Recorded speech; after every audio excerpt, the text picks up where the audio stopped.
and welcome to the BetterU Podcast, where we go in depth and get to listen to stories of hope, strength, and courage straight from some of the leading health, fitness, and wellness experts who help transform lives one person at a time. I am your host, RKaye, and today we are joined by the lovely corporate wellness and health coach, Miss Cherie Tripp. Good afternoon, good day to you. How are you doing today? And welcome to the show. Oh, thank you. Thank you so much for having me. I'm doing great. I'm so excited to be here today and talk with you and your audience a little more.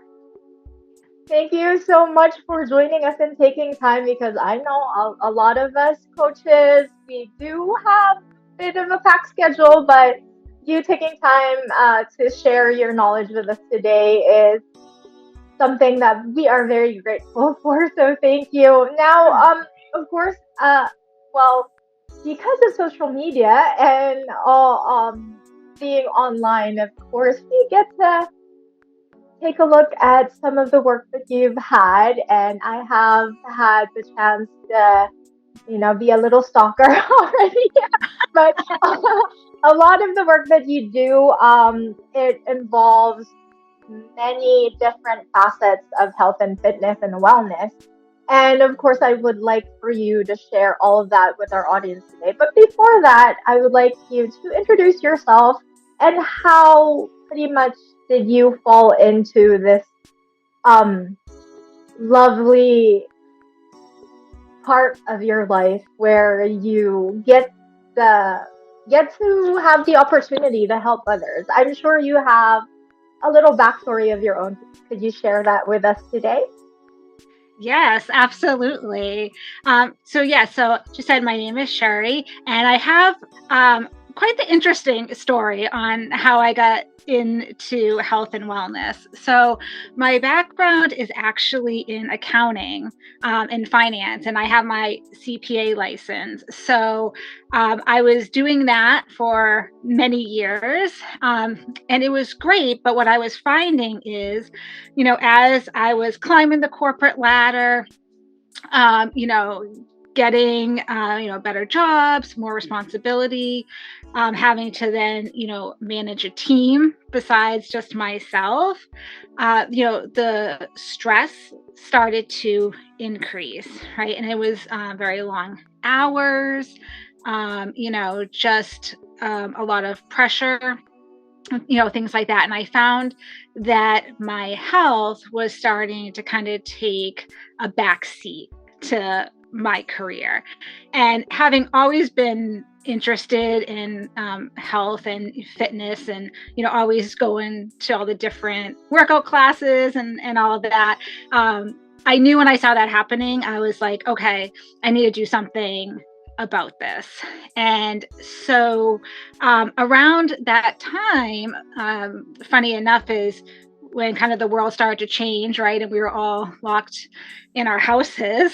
And so I enrolled in my health coaching certification course. And at first it was really just for myself to be able to learn more, about health and my body and different things I could do. And I was just so fascinated by it and found that putting it in practice for me made a lot of difference. And so wanted to share that with others as well.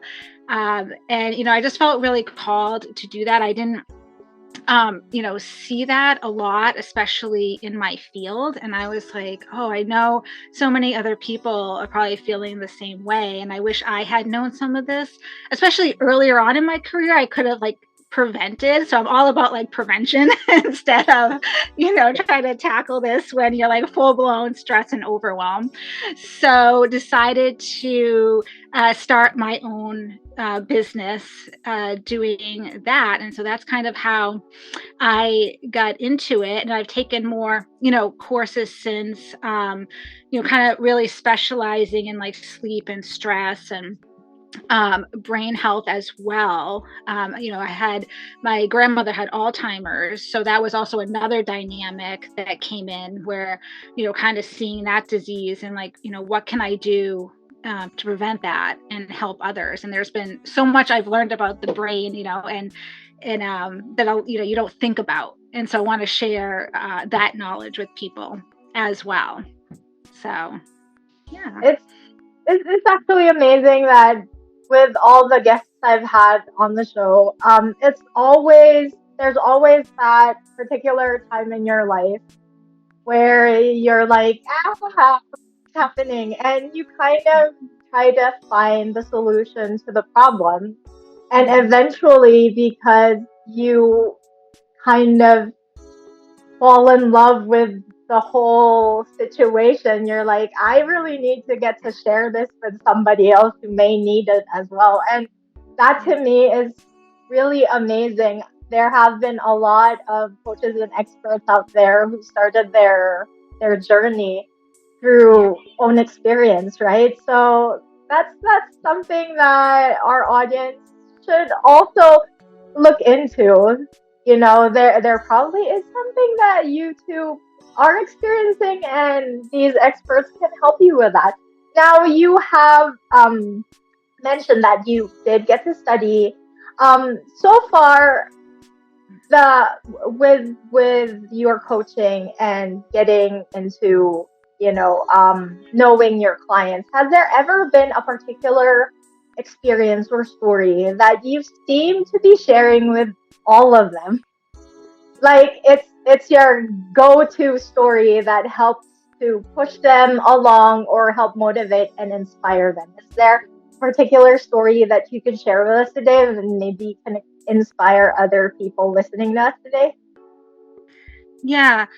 That's a really good question. And one thing that comes to mind, kind of going back to the corporate culture, right? And what seems to be a factor for many people that I talk with, and, what was for myself was just trying to plan our day and, making sure that we have time for everything. And a lot of it really boils down to boundaries and, making sure that we put them in place and that we're vocal about them. And looking back, I was like, okay, that's something that I definitely struggled with. It was really hard for me to say no or to, question. I think if someone gave me something, I was like, assuming it had to be done like that night, right? But really that might not be the case, right? They just wanted, my boss wanted to get it off their plate. So, asking the follow-up question of like, when do you need this by? Or, okay, if you want me to focus on this, can I take this off my plate? So just really being more vocal about my needs and to making sure that I don't put myself in a place to get overwhelmed and stressed and burnt out. And then, like you said, like that just is the snowball effect into, not taking care of yourself in other areas. And I think, especially I found for women in particular, we want to, please people, and, we tend to put ourselves on the back burner. Not saying everyone, but, just what I've experienced. So I think it's something that a lot of people can relate to and are going through the same thing, as well. While you were saying that, I did nod my head a lot, and it is relatable. So going through or following up with what you've already said, I'm sure you're someone who's very keen on self-care.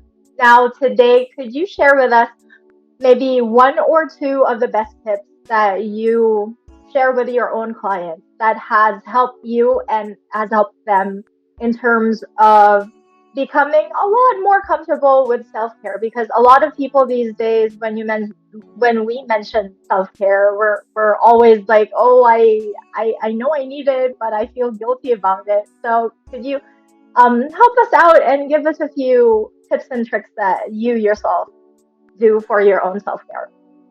Yes. And you're right. I huge proponent of self-care, love self-care. And I know, like, sometimes we can feel guilty, and it's really a big mindset block for a lot of us. And so what I like to do is one, start small. So, we don't have to do like an hour appointment at the spa, right? If we feel like that's going to take up too much time. So, start with like 5 minutes I like to do like in the morning. I found doing a gratitude journal has like really helped, and doing it in the morning like really puts you in a good frame of mind for the rest of the day.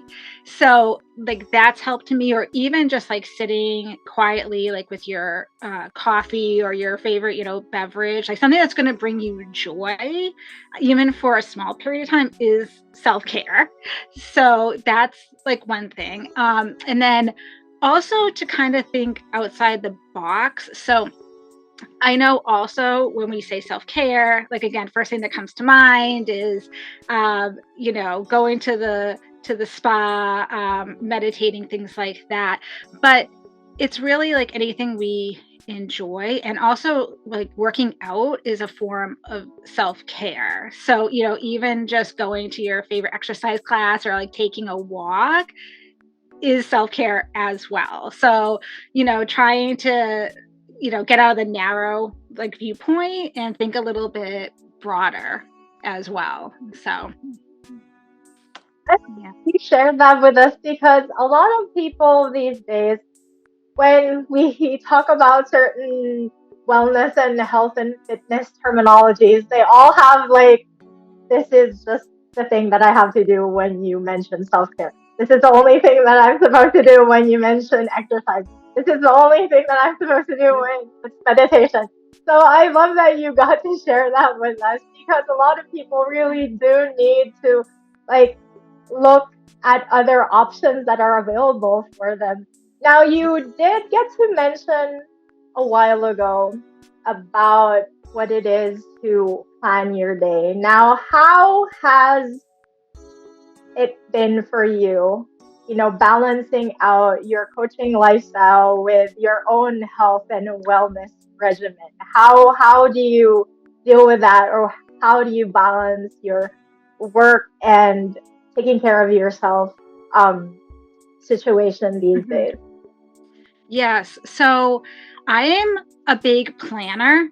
I love to plan, and I really find that sets me up for success.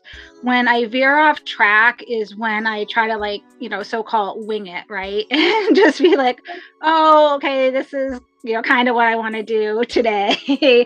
So what I like to do is like usually on Sunday, um, take like not even an hour. It's like not a big, it really doesn't take a lot of time. And I sit down and like I have a planner and plan out my week. And then that way I know what to expect, and I make sure I'm not overbooking myself, right? Which can happen so easily if you don't write things Yep. down. Yep. And so just I have like a really good plan. And then what that does is it just takes a lot of stress off of me. Because like I said, I don't wake up every day like wondering what the day is going to bring. I already know. And even the same goes like with my meals too. Like I like to have a sense of, when I'm having, I do a lot of prep work on the weekends. So just, little things to make my life easier during the week. Just really, really helps me. Like I highly recommend doing some type of prep on the weekends, because you're just going to save yourself stress during the week, because we know that things can just, change at the drop of a hat. So I find it's very helpful to be prepared as much as I can. That's absolutely right. Like I do agree with you on that. I too like to plan certain things out. If it doesn't go my way, then there's other stuff that needs to be finished, right? Yeah. You did get to mention that you do food preparation.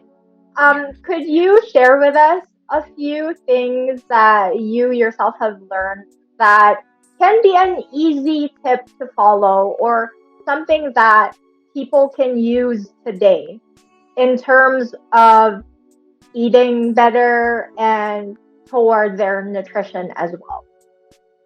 Yeah. So it's funny because even though, I am a health coach, I do not call myself a chef by any means. Like, cooking is not my forte. So I like to keep it very simple.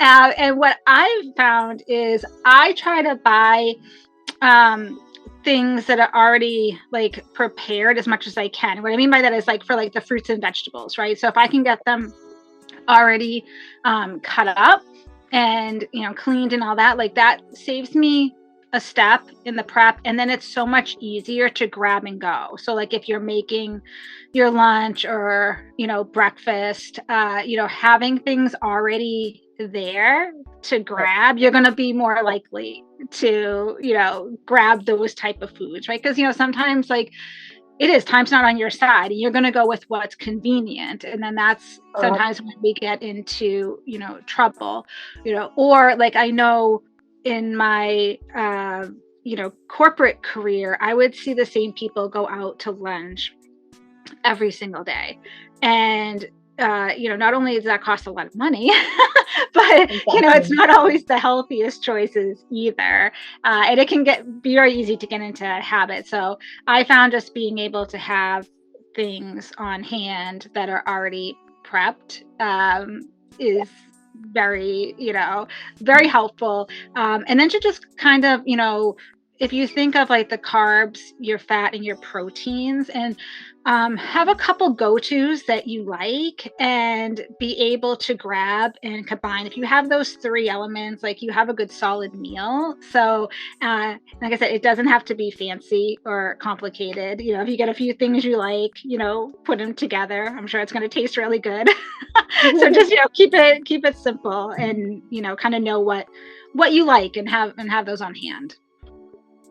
That's very practical advice for everyone getting to listen to us today. And it is true, like many of the things that we want for us to become better, we think it has to be complicated. It doesn't have to be. It can be as simple as whatever it is that is available to you, right? Now, yeah. in terms of nutrition and health and wellness and all of that, I'm sure you are also aware of the many things that we see online, all that information. Is there a particular health, fitness, wellness myth that you would like to clarify with everyone today? Because, of course, there's so much information out there, and people, when they see it, they just see it as is, and they're like, okay, I saw it, I read it, I want to believe it. But is there a particular myth that just makes you go, no, don't believe what they're saying, because that's not true? Could you share one with us today, or maybe a couple if you have a couple? Yeah. I can say from my own experience. So for years, I was on the low fat, fat free bandwagon. And when I would go to the supermarket, like that's what I would zone in on, right? So if you saw my cart at the checkout, like it would be all of those products, because again, like you said, like online, the marketing and what you're reading, right? It's like fat's bad, like let's avoid that. And then as I was doing my studies, and especially around brain health, I learned how important healthy fats are for our body, and especially for our brain. So now I try to focus on, getting adequate fats in my diet and having, the good fats like avocados, and nuts, walnuts are great, or almonds, like things like that. So, focusing more on that. And that also kind of goes in the same vein with the carbohydrates too. So that's another thing that was like, oh, if I eat carbs, I'm gonna, gain weight and all of that. And as I have learned over time, like carbs aren't the enemy either. And you need,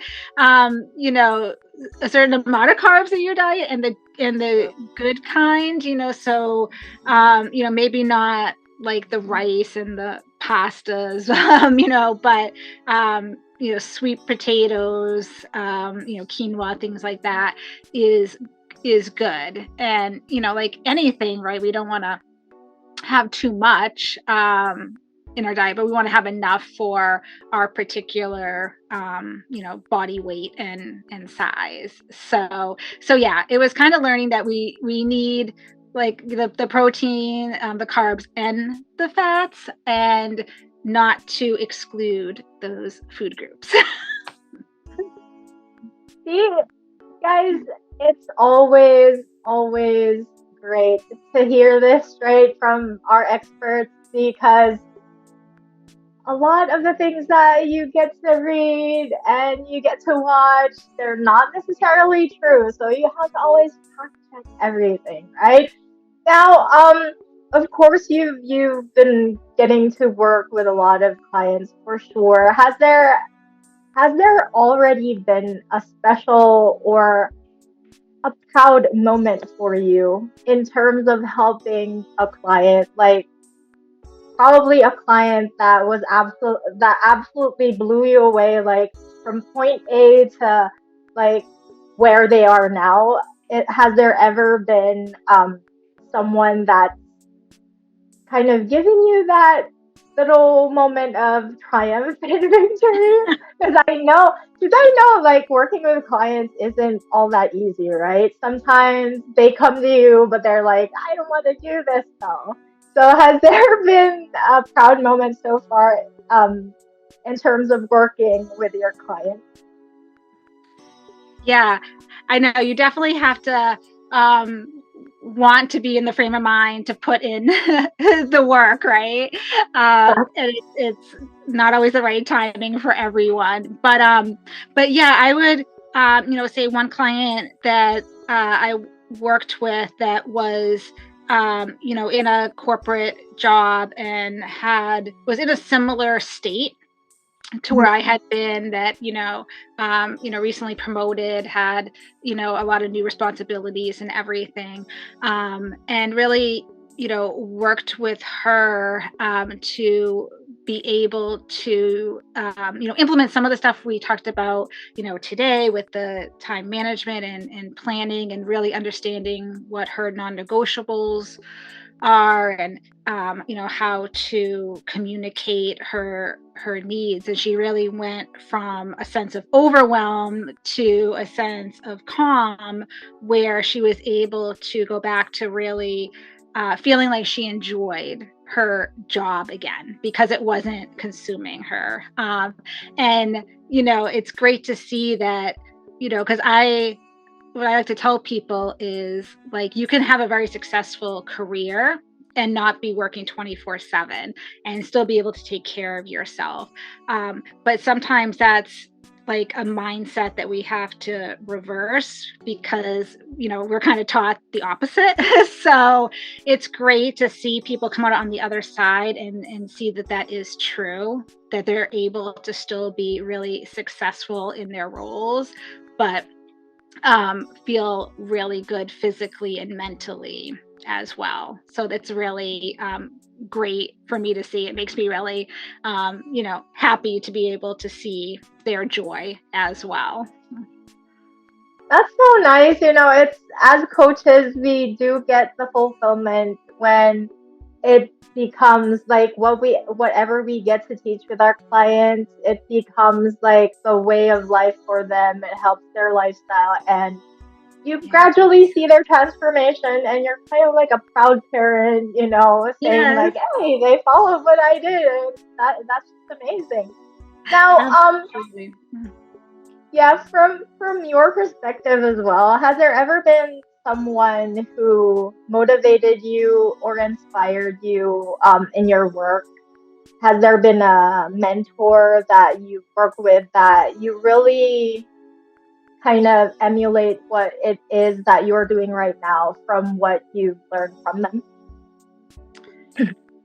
Well, I have not had the chance to meet him in person, but when I did my brain health certification, I went through Dr. Daniel Amen, and he has a lot of resources out there. So if people are interested, he has books and podcasts and everything, and he's a wealth of information. And I really look up to him because he's someone that does what he preaches. Like, he lives the lifestyle that he is, telling other people that they should live. And he's just done so much work in different, he's scanned so many people's brains and have been able to just do so much research. It's really amazing, and how he's trying to kind of change the landscape of thinking about mental health, and that brain health is really mental health and just a different way of looking at it. So so I think he's amazing in what he's been able to do, and just continue to learn so much from him. So hopefully I'll be able to go to one of his clinics someday. He has clinics throughout the US, so love to maybe meet him in person someday, but definitely encourage people to look him up as well. You'll learn a lot.